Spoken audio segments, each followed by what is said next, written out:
The movie begins and we see a farmer, Marco, who is having fun with a girl named Bianca in the fields, while Maria, who is standing nearby, is quietly watching her sister's romance. After the work is done, Marco asks Bianca to meet him at night and to keep this a secret from Maria. Maria explains to Bianca that she is playing with fire because Marco is married and has a son. But Bianca does not care about this. She has no idea how their relationship is going to change in the future. Meanwhile, we see Marco's old mother, Ninita, who is making rotis with her daughter-in-law, Lucia, and grandson Rocino. Ninita asks Lucia, "Son, where is Marco? Why hasn't he come home since yesterday?" But Lucia herself does not know where her husband is. Here, Bianca's father, Kappa, who is a big landlord, is keeping an eye on the workers working in the fields with his son Cosimo. When Kappa's daughters come to feed them, he tells the workers to rest. Then he sees a beautiful girl sitting there.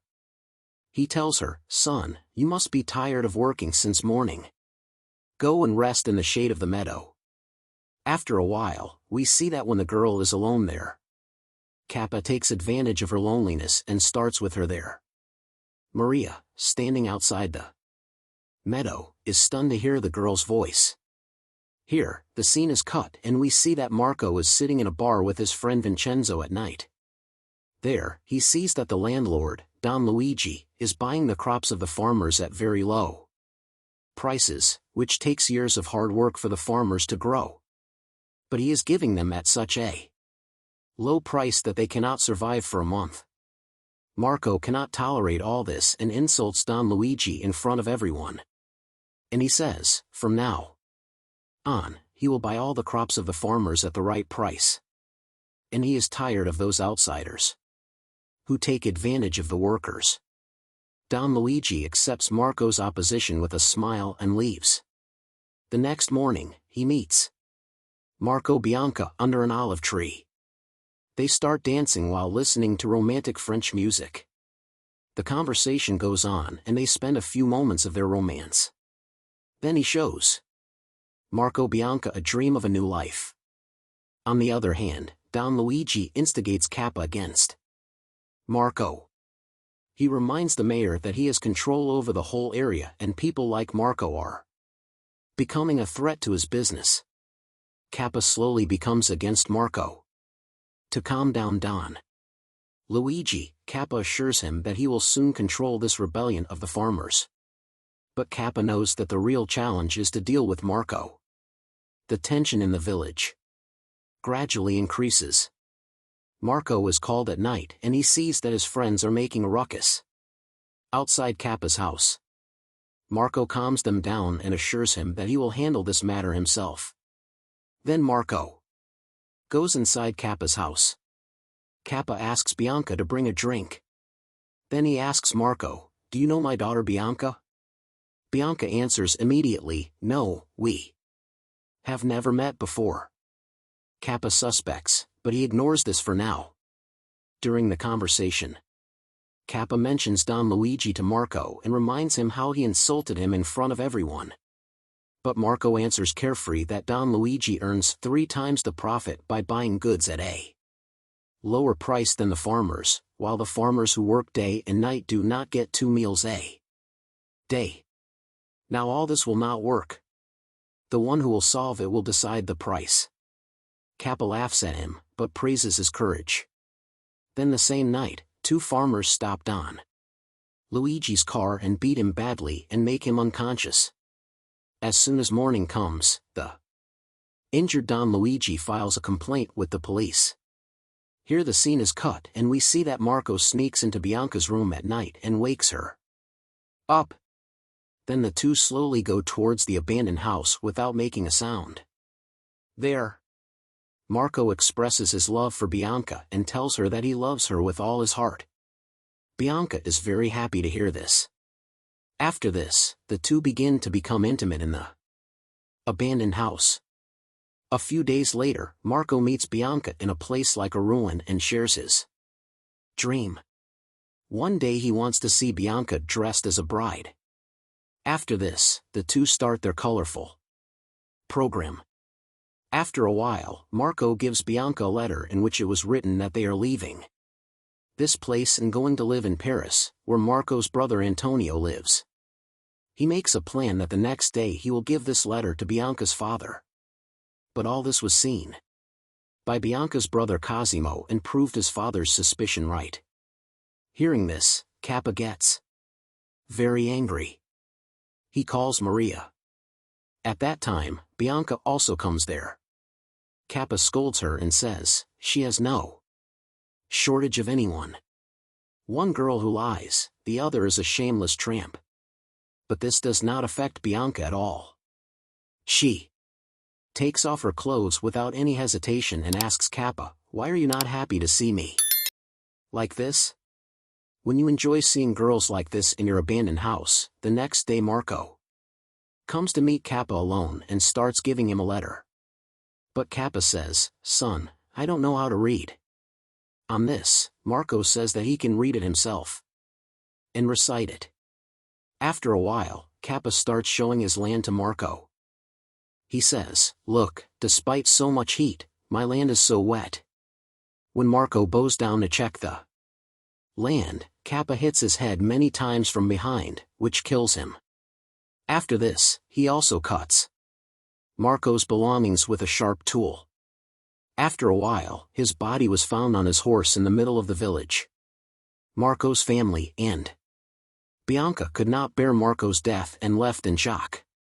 The villagers also began to panic because they lost a brave companion who had fought for their rights.